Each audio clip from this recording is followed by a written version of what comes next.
projetando a ideia de um fim da história a curto prazo, ou então em um momento qualquer que poderia acontecer, de algum modo muda os comportamentos terrenos e os próprios comportamentos políticos. Então, realmente, é a ideia de que as comunidades devem ser justas, devem ter uma relação intensa com o sagrado, e esta posição, evidentemente, não pode sustentar-se a longo prazo. Na medida em que o apocalipse não vem, a ideia de justiça acaba sendo interiorizada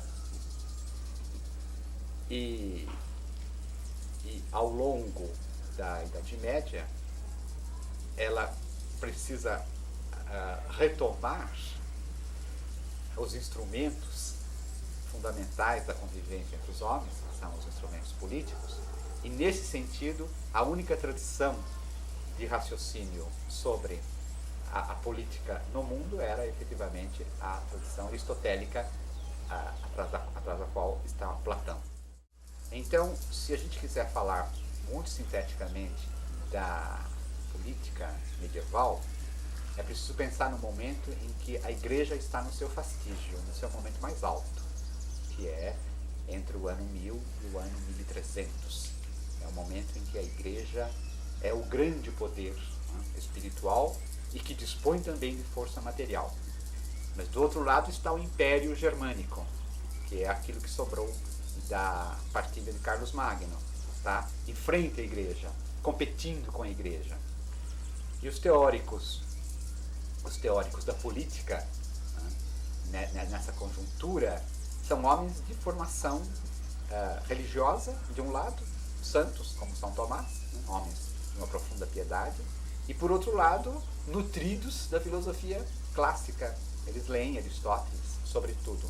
Como é possível fazer essa síntese entre a piedade cristã, que tem uma visão transcendente do destino individual, e a visão terrena, até pragmática, no caso de Aristóteles? Esta fusão do terreno e do divino é que produz as teorias tomistas, e depois o neotomismo continuou por longos séculos, que tem por modelo efetivamente um Deus regedor. O príncipe tem que ter as virtudes e a força de um Deus na terra. É claro que a dualidade se coloca, porque a Igreja tem o Papa e o Império tem o Rei.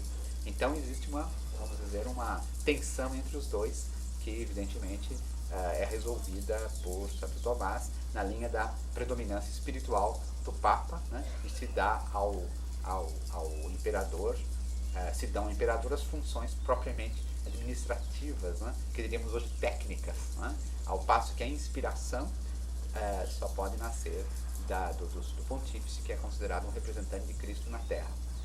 É claro que essa visão, que acaba com o tempo sendo anacrônica e desfocada, não resiste àquela realidade política que efetivamente estava acontecendo, que não era nem o papado nem o império, que eram de alguma maneira sobreviventes, mas as comunas burguesas, os chamados municípios, sobretudo na Itália e na Holanda, que iriam efetivamente formar o núcleo da consciência burguesa moderna.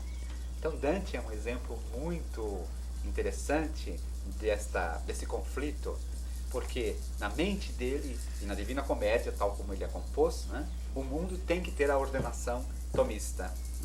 Realmente os justos têm que ser recompensados e os injustos têm que ser castigados. E deve haver uma harmonia no Estado, na República, e essa harmonia para ele é monárquica. O Dante, dadas lutas internas em Florença, acaba favorecendo o partido dos gibelinos, que são adeptos do imperador. Por isso, então, ele cai em desgraça em Florença mesmo, e é exilado por manobras do Papa, que influía muito na política interna de Florença. Bom, ele coloca o Papa no inferno, é a maneira pela qual ele, de uma maneira, pode desforrar-se dessa sua situação existencial. Mas é muito curioso que, sendo a Divina Comédia a maior obra literária da época, a sua concepção política é uma concepção que está no passado. Porque o que de fato estava acontecendo, né, era a ascensão das comunas burguesas. Dante mesmo foi uma espécie de vereador e prior de uma democracia interna, que era Florença, que queria ficar tão distante do imperador quanto do Papa. Dante estava vivendo o começo das democracias burguesas, que tinham um sistema de representação muito aperfeiçoado. Os priores, que seriam os vereadores, que representavam as várias corporações da época, eram trocados de 2 em 2 meses. Então veja como Florença já tinha, neste mundo medieval em que a gente pensa só em termos de imperador e de papa, Florença tinha condições para renovar os seus priores de 2 em 2 meses, conforme as corporações. Este mundo da representação, este mundo, vamos dizer, da eficiência, é que vai despontar na mesma Florença de Maquiavel 200 anos depois. Então, Dante vive o presente, mas olha para o passado. Não é? Maquiavel, tantos anos depois, na mesma Florença, não é? Lutará para a criação da política como uma ciência, uma técnica, independentemente de uma ética transcendente. Aí realmente, com Maquiavel, nós entramos na modernidade, no sentido amplo, que eu posso chamar de modernidade, tudo que veio depois com o Renascimento italiano e com a Reforma Protestante. Eu gostaria de dizer alguma coisa sobre Maquiavel, que é, sem dúvida, o fundador da ciência política. No Príncipe, no seu pequeno livro, como ele chamava, o seu livrinho, né, que ele escreveu no exílio, né, O Príncipe, há uma relação não mais de transcendência, isto é, o Estado não precisa realizar, né, aquelas virtudes que levam ao céu, né, que seria realmente a oposição medieval, né, com inspiração platônica. O Estado precisa realizar os projetos específicos do príncipe, que por sua vez, no caso de Maquiavel, tem como finalidade assegurar a unidade italiana. Então vejam, agora são motivos históricos concretos, motivos históricos próximos, que movimentam, que estimulam a ação do governante. O governante será bom se for eficaz. Se ele conseguir unificar a Itália, portanto submeter os outros príncipes mais frágeis, uma política de poder de Florença em relação às demais comunas. Se ele conseguir essa unificação em nome da gloriosa Itália, que estava já esfacelada nessa época do Renascimento. Se ele conseguir perpetuar-se no poder, a ideia de que o poder deve ter uma continuidade e que a habilidade do príncipe, né, é agradar a uns, submeter a outros, né, para que se conserve a estabilidade do Estado. É claro que essa doutrina é uma doutrina que gera a expressão, que virá logo depois, de expressão de um outro filósofo da política, que é Giovanni Botero, que é a da razão do Estado, ragion di Stato. Essa expressão, razão do Estado, que até hoje se usa, né? Quando se diz a pena de morte, né? É possível se houver razões de Estado. Né? Isso que dá quase um poder ilimitado ao aparelho central do Estado, começa efetivamente em Maquiavel. E essa expressão razão de Estado, depois os absolutistas franceses usarão a expressão raison d'état, que é uma tradução francesa, que isso está muito claro em Luís XIV, Luís XV. Essas expressões todas estão ligadas à ideia de que o governo não terá ideais outros além da conservação do poder. É claro que as duas leituras de Maquiavel estão sempre presentes, né? Houve uma tradição que colocava Maquiavel no inferno como o homem que criou a teoria de que os fins justificam os meios, que leva ao cinismo, né? Que leva ao totalitarismo. Então, há toda uma tradição liberal-democrática que considera extremamente arriscada a leitura de Maquiavel, que parece ser a leitura ideal dos príncipes, né? A leitura de Napoleão, a leitura de Mussolini, né? E há os que pensam, e marxistas entre outros, como Gramsci, né? que Maquiavel criou antes um modelo, né, de eficiência do Estado, que substituiu aquele modelo transcendente que está em Platão, em Aristóteles e sobretudo em Santo Tomás, substituiu por um modelo imanente. De fato, a política tem que olhar para o que está acontecendo aqui e agora. Não é? Ela tem que ter uma relação direta com os cidadãos, e é preciso que o Estado seja uma espécie de lugar comum em que a sociedade se articule. Gramsci, filósofo marxista italiano, havia até a esperança de que a teoria maquiavélica pudesse ser colocada à disposição do proletariado e que o partido dos proletários fosse o príncipe. Parece que não deu certo essa teoria ao longo do século XX. Né? Os totalitarismos de esquerda aproveitaram sobretudo a ideia da razão do Estado. Mas, enfim, o que é possível ainda ver em Maquiavel é uma teoria da política como eficácia. E isso eu acho que está presente hoje, tanto nas tendências totalitárias como nas tendências da democracia representativa. Há um momento em que a eficácia passa a ser necessária, e o contexto é que muda. Pode ser um contexto totalitário, então a eficácia é perigosa, e pode ser um contexto democrático, então a eficácia é benéfica para o cidadão que se vê representado eficazmente. Então, isto mostra a flexibilidade e a genialidade do modelo maquiavélico. Do conflito entre indivíduo e a coerção social.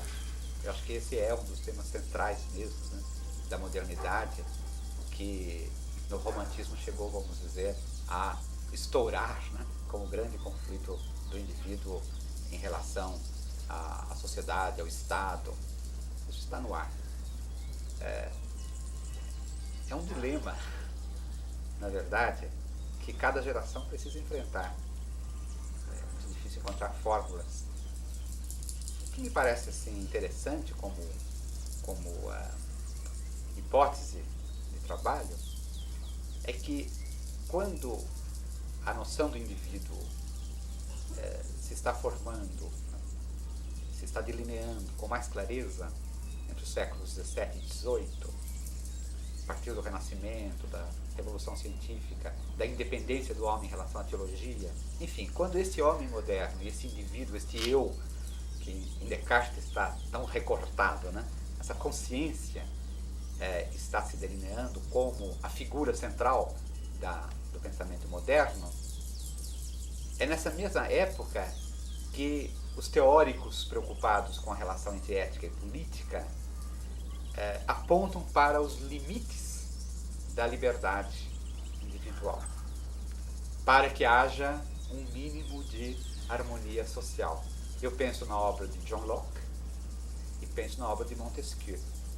São dois filósofos fundamentais, até hoje alegados como aqueles que fundaram o liberalismo clássico moderno.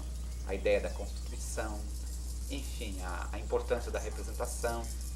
E, no entanto, ambos são filósofos centrados na ideia da felicidade do indivíduo e da liberdade do indivíduo.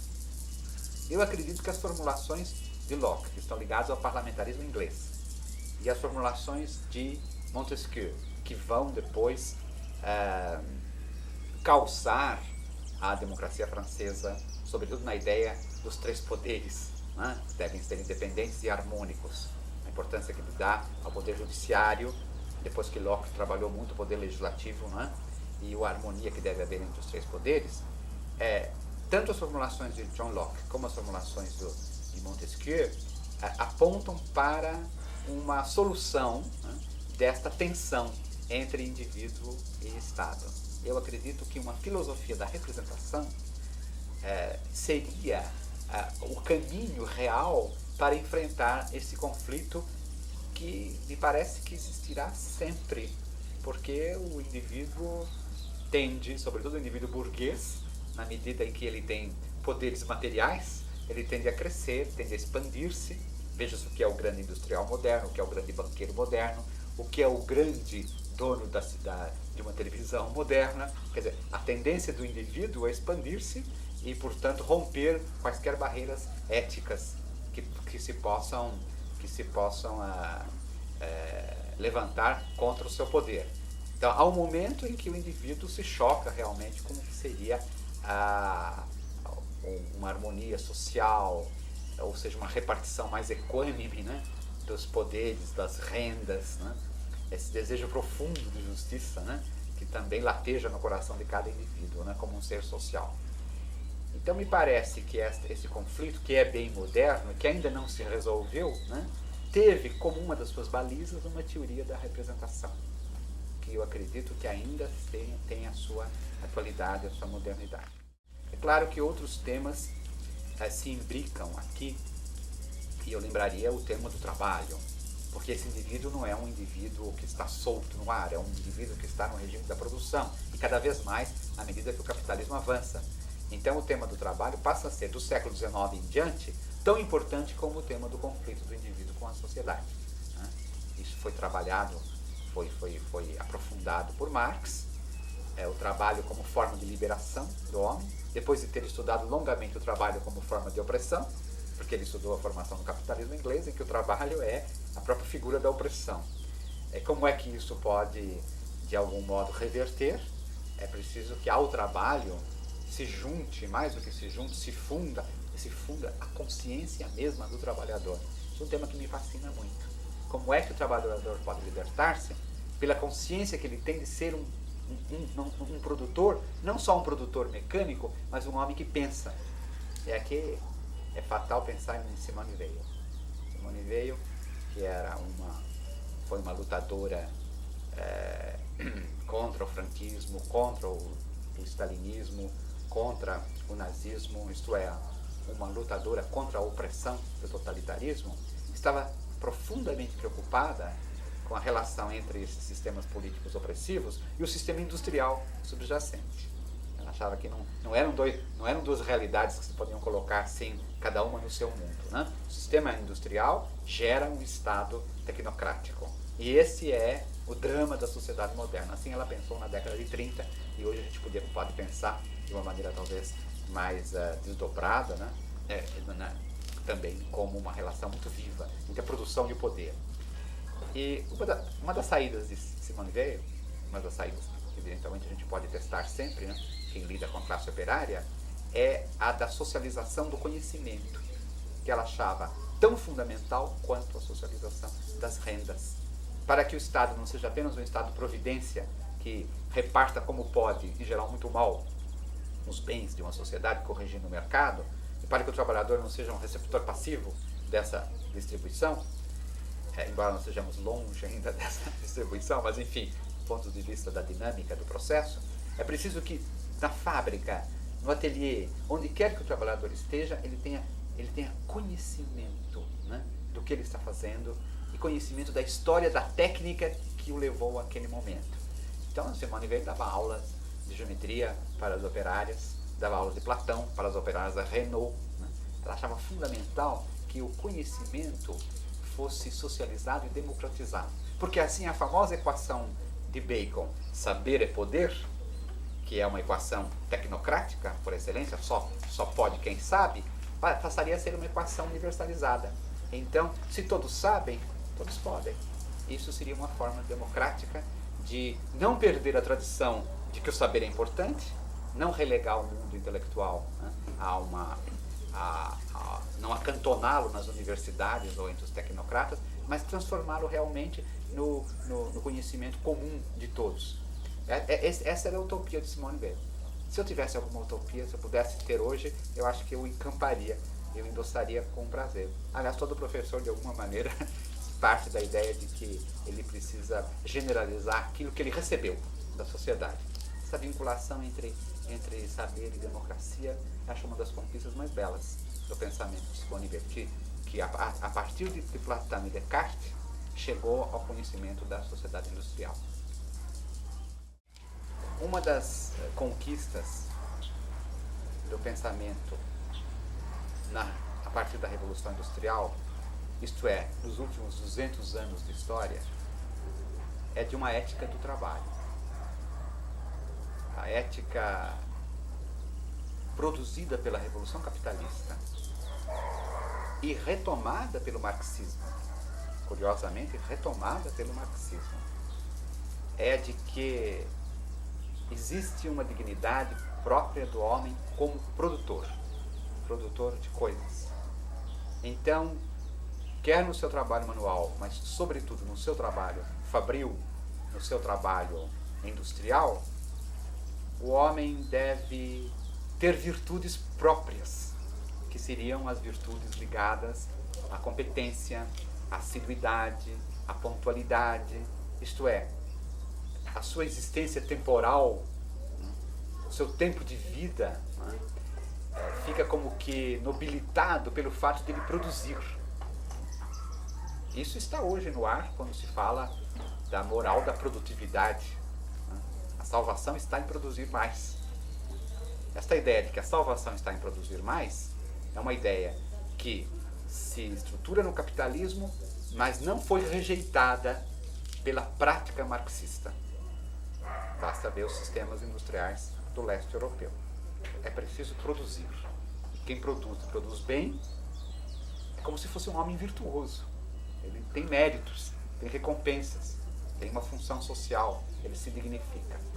É claro que essa ideia não poderia existir na sociedade pré-capitalista, que não era baseada na pletora dos objetos que devem ser produzidos, consumidos e vendidos. Era uma sociedade muito mais lenta na produção dos seus objetos, em que o bom de um objeto era durar para sempre, era ser perfeito, que o artesão fazia para que durasse sempre, se transmitisse do avô para o pai, do pai para o filho.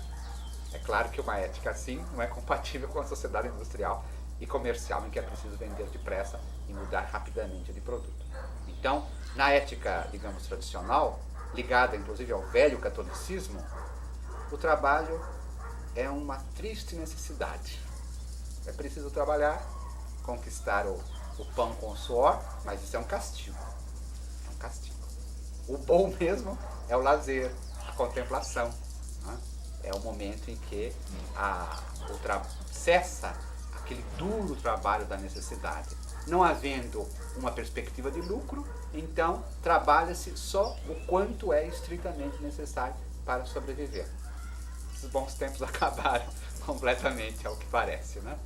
Então, a ética capitalista é a ética do trabalho. A ética marxista, evidentemente num outro contexto de justiça social, também se baseia na ideia do trabalho. Porém, aqui eu lembro e retomo a figura dessa pensadora tão original que é Simone Weil, que trabalhou em fábrica e que tem uma relação muito próxima com este mundo do trabalho.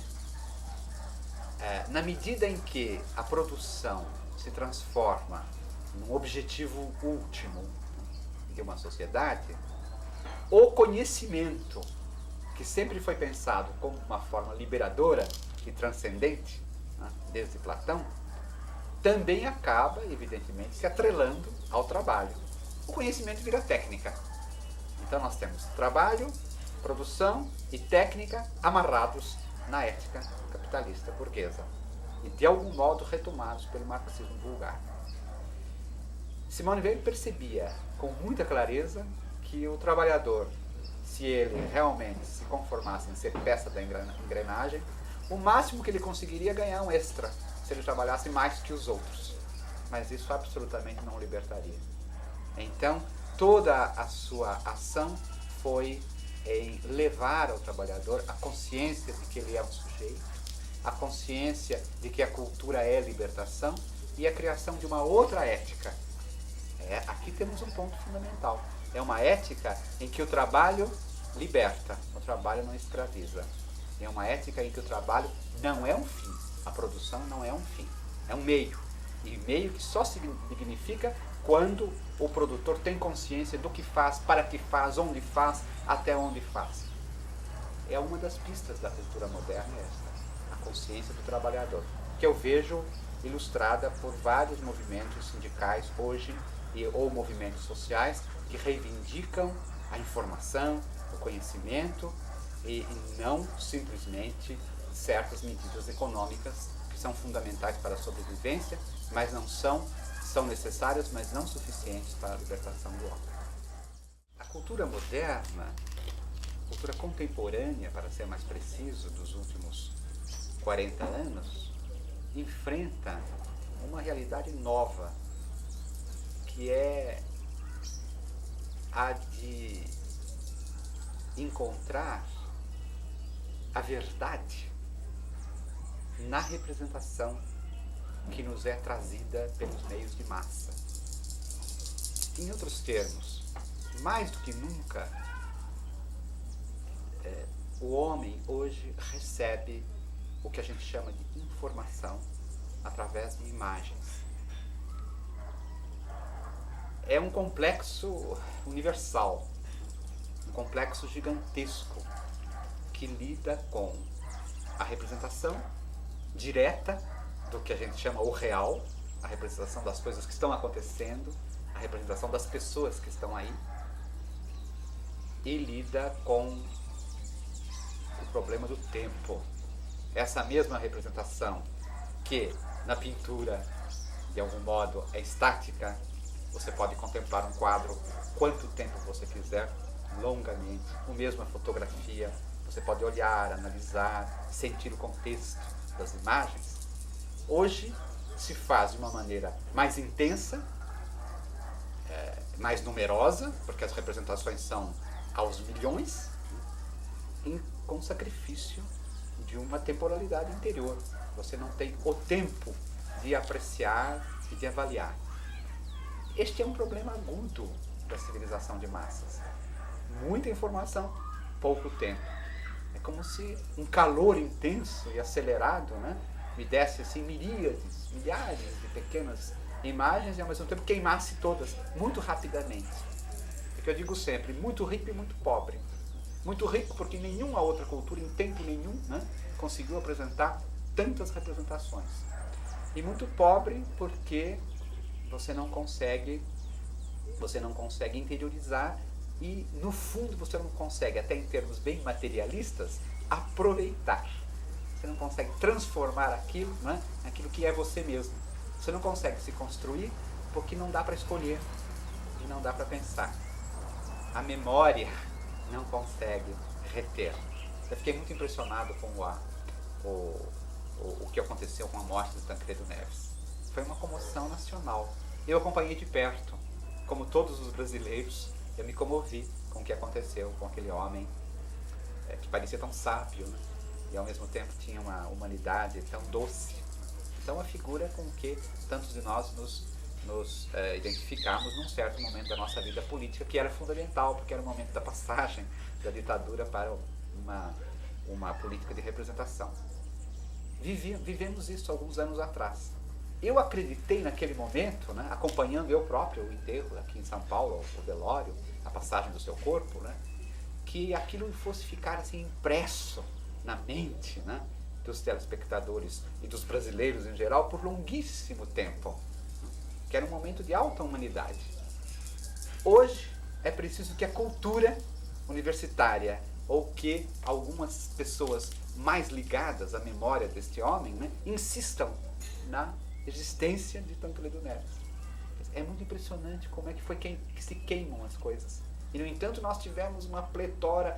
A agonia dele foi fotografada minuto por minuto, e o velório dele e o enterro dele foram assim demarcados, com todas as potências da técnica. Então, o que acontece? O que está diante de nós é uma semelhança daquilo que está ocorrendo, portanto é um simulacro. A palavra semelhança, a palavra simulacro tem a mesma raiz. Simul é o que está acontecendo ao mesmo tempo, e portanto há uma identidade de tempo e de imagem. Eu estou vendo uma imagem que é real, vocês estão vendo a minha imagem, suponho que eu seja um ente real que esteja falando, e estão vendo ao mesmo tempo, eu estou falando, vocês estão ouvindo. Essa simultaneidade, essa semelhança são próprios do que a gente chama o simulacro.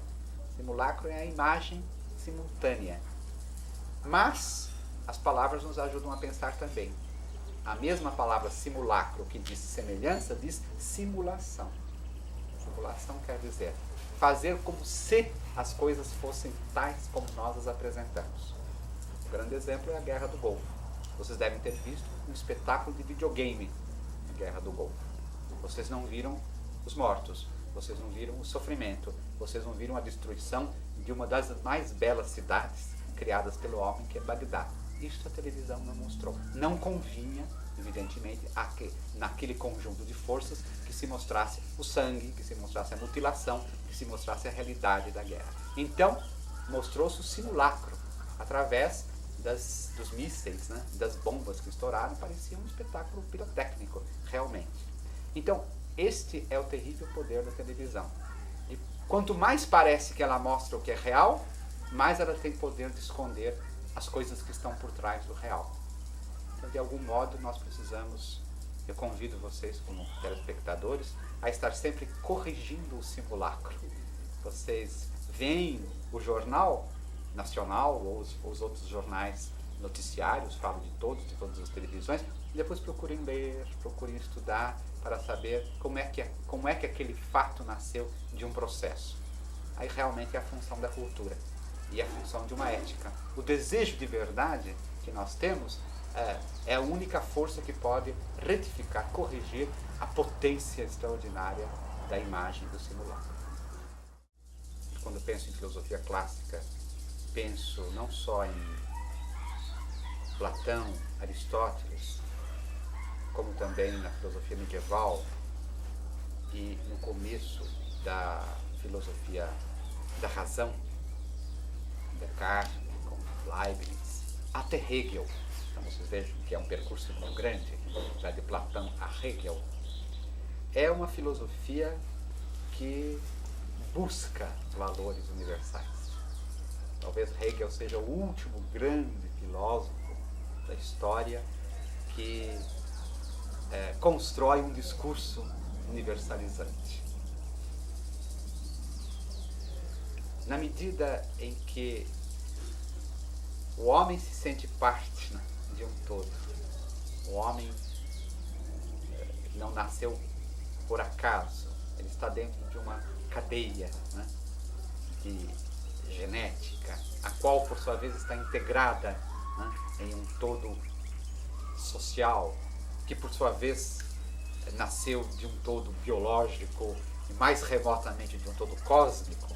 Na medida em que é possível fazer essa ligação de nós, pobres indivíduos aqui que temos uma vida finita, né, mortal, com uma cadeia da vida, que por sua vez está ligada a uma cadeia cósmica, então, na medida em que isso está presente ao nosso espírito, como estava muito presente em Platão e Aristóteles, o nosso desejo é que os valores, né, que motivam as nossas ações sejam universais. Que aquilo que nós fazemos, que consideramos bom, seja também bom para os outros.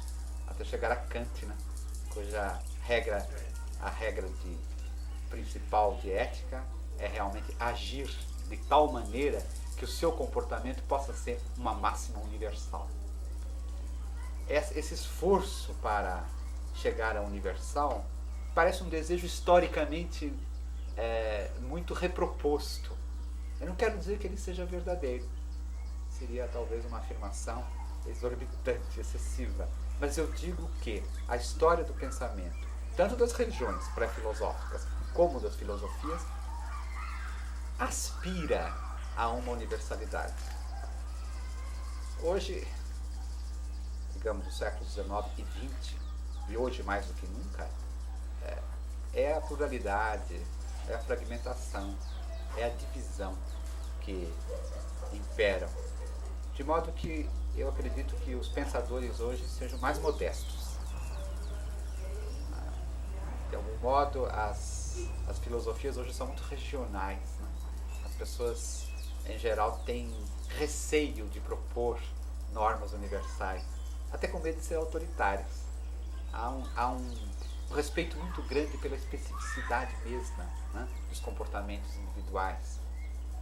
Mas, dentro desta atomização quase fatal das sociedades atuais, das sociedades de massa, sente-se que ainda lateja no coração dos homens, né, o desejo de que haja liberdade para todos, que a justiça seja feita de algum modo, Então, com mais modéstia epistemológica, mas talvez com um realismo bastante sadio, no melhor sentido da palavra, isto é, com o sentido das possibilidades, dos limites de cada um, eu acho que se está se construindo, reconstruindo em cada geração um desejo de universalizar as experiências boas. Em suma, todos nós queremos ser felizes e queremos que os outros também sejam. Então, é possível que uma meta, que já está em Aristóteles, né, que é o desejo da felicidade, acabe ensinando os homens a conviver de uma maneira, se não perfeita, ao menos digna e tolerável. E acho que esse ideal, vamos dizer, da convivência digna, é o que sobrou do universal, de toda a tradição filosófica. E eu acho que é um ideal digno de a gente retomar. A ideia de norma, ou seja, a ideia de regra, está bastante ligada à questão que foi abordada há pouco, ou seja, da universalidade dos valores e das leis. Quanto mais eu acredito em que haja valores fundamentais, quanto mais eu acredito na relação entre o indivíduo e o todo, mais eu tendo a aceitar a razoabilidade das normas. As normas são razoáveis e merecem ser seguidas porque os indivíduos não são átomos espalhados, mas de algum modo estão integrados e em conjunto os superam. Eu acredito que a ideia de norma tenha nascido muito da observação das regularidades cósmicas. Como dizia Kant, que duas coisas, né, ele admirava de maneira intensa: as estrelas no céu e a norma moral dentro dele próprio.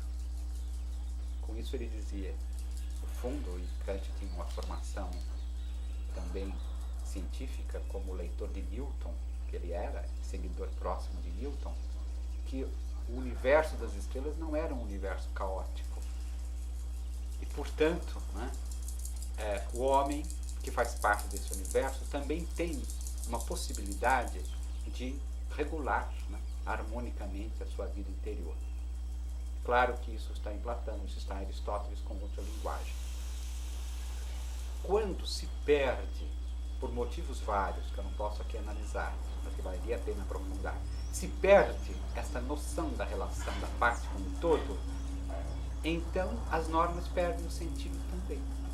Na medida que efetivamente eu sou um indivíduo posto absolutamente, né, solitário, né, e construtor individual da minha própria liberdade e das minhas próprias regras, sem nenhuma conexão, quer com a natureza, né, a quem eu tanto devo, quer com a sociedade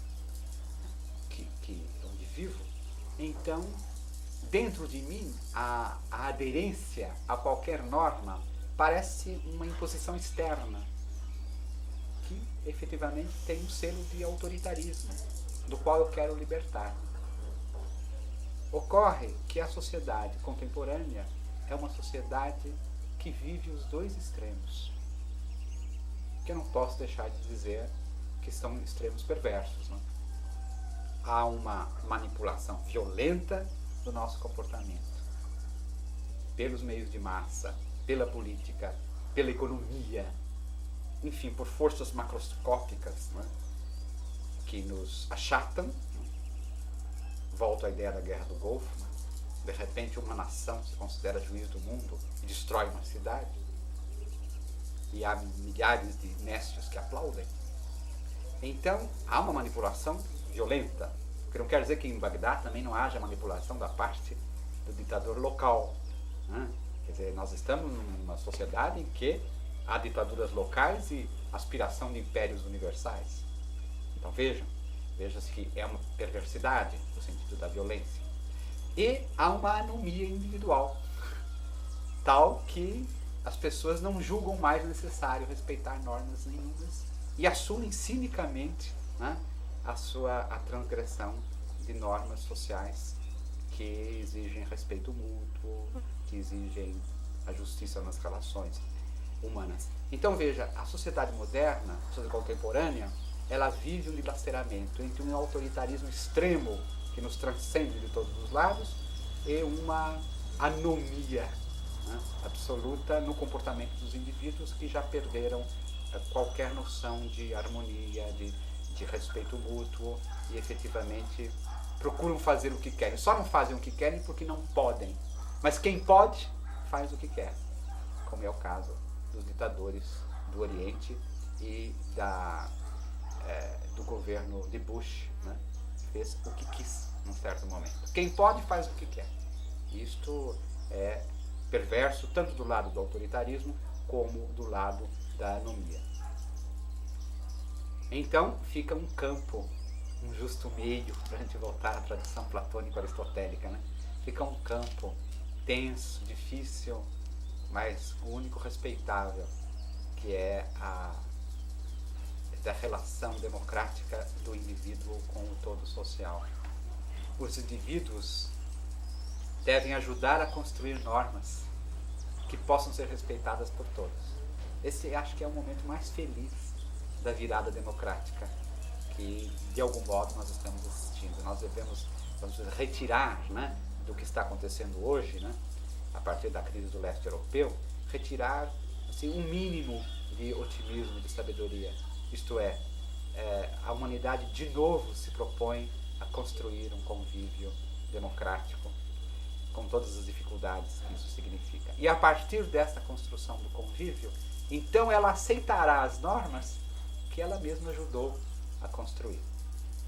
Será uma nova utopia? Não sei, mas é a única saída que eu vejo para nos libertarmos desses dois extremos perversos, que são a extrema manipulação e o extremo cinismo da anomia.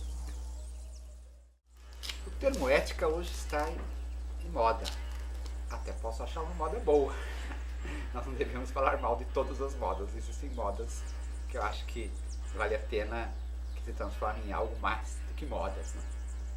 E como nós assistimos há pouco tempo espetáculos de corrupção administrativa e há todo um fervor na sociedade para inaugurar relações mais transparentes entre o Estado e o indivíduo, então a palavra ética acabou sendo muito confinada e muito restringida ao universo da honestidade administrativa, sobretudo no caso dos dinheiros públicos.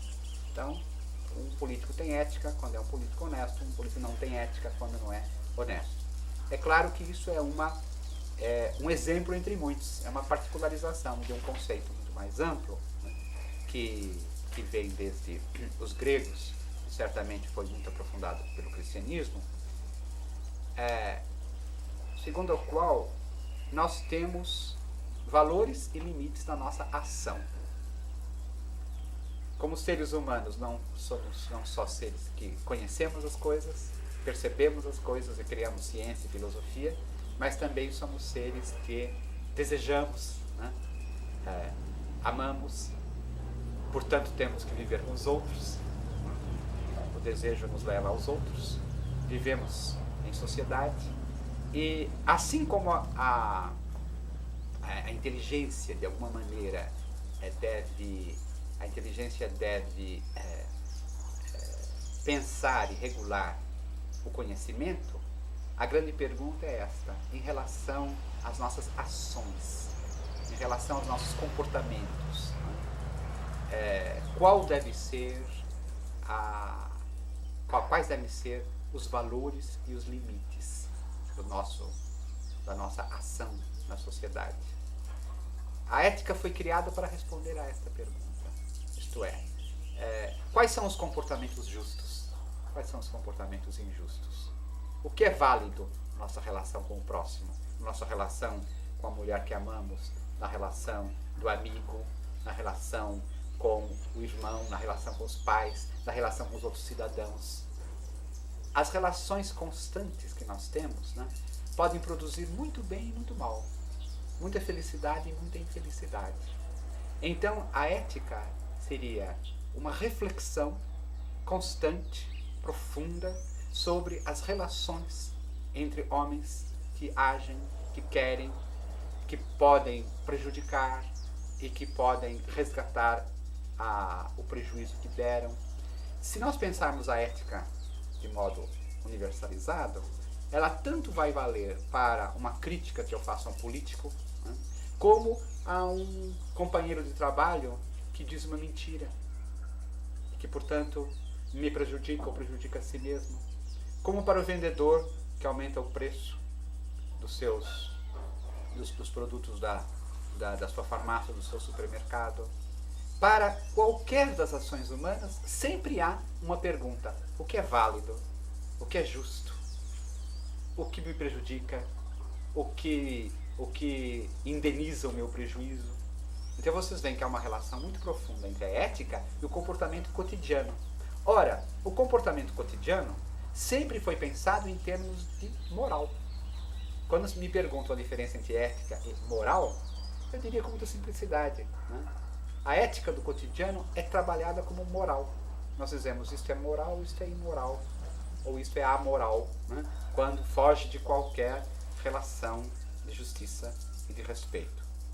Existe uma codificação muito rígida da ética, que é o direito. Quando realmente todas as relações informais entre as pessoas não conseguem resolver um conflito, então nós recorremos a essa instituição chamada direito. Vamos à justiça, vamos aos tribunais, que são uma forma às vezes muito codificada e muito rígida de uma aspiração muito maior, que é a aspiração à justiça, que é a ética. Bom, Aristóteles considerava a felicidade como o bem supremo. Então, todas as ações que levassem o homem a ser feliz, né, não feliz solitariamente, mas feliz consigo e com os outros, né, seriam ações boas. Né? Os epicuristas aprofundaram isso. Existe uma belíssima tradição da ligação entre a felicidade e o bem. Então há uma tradição alegre da ética. A ética não é necessariamente uma mortificação, né, nos sentidos e um limite à liberdade.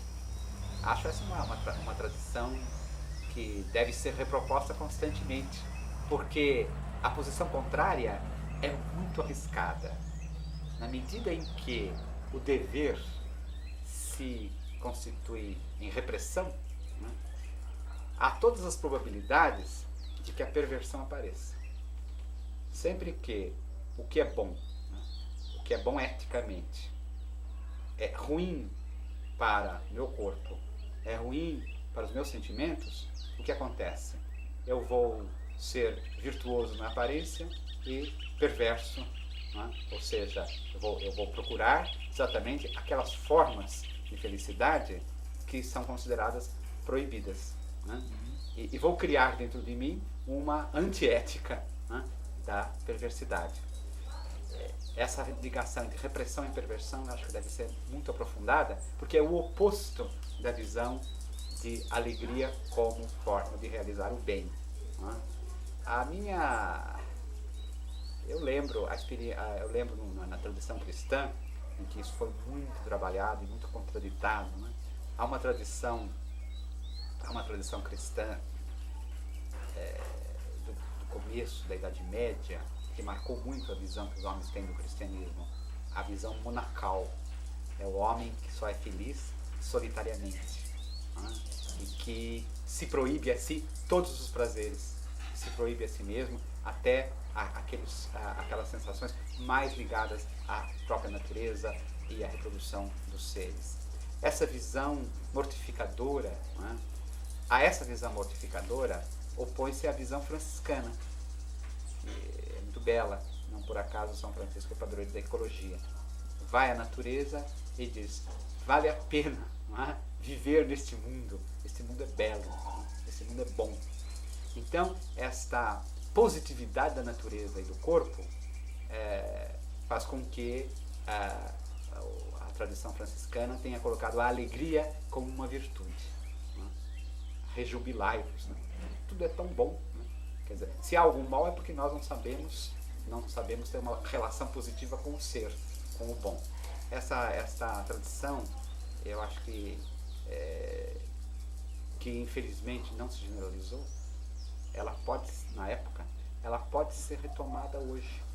Acho que os movimentos ambientalistas, no fundo, dizem a cada um de nós que o ser é belo, que a natureza é bela e que nós podemos vivê-la até o fundo do nosso coração. Inclusive, acho que é uma das formas mais positivas de nós enfrentarmos o pesadelo da morte. Viver aceitando os limites da nossa existência alegremente, porque a natureza é boa. E na oração de São Francisco, quando ele bendiz a tudo, bendiz a lua, bendiz o sol, bendiz a nuvem, bendiz as águas, depois ele bendiz a morte também. Então eu acho que é uma aceitação universal. A aceitação da vida e da morte produz no ser humano esse estado que a gente pode chamar de alegria. E que mais do que nunca é necessário na nossa civilização pesada e triste, que o capitalismo industrial e o Estado autoritário nos legaram. Vamos responder com alegria a isso.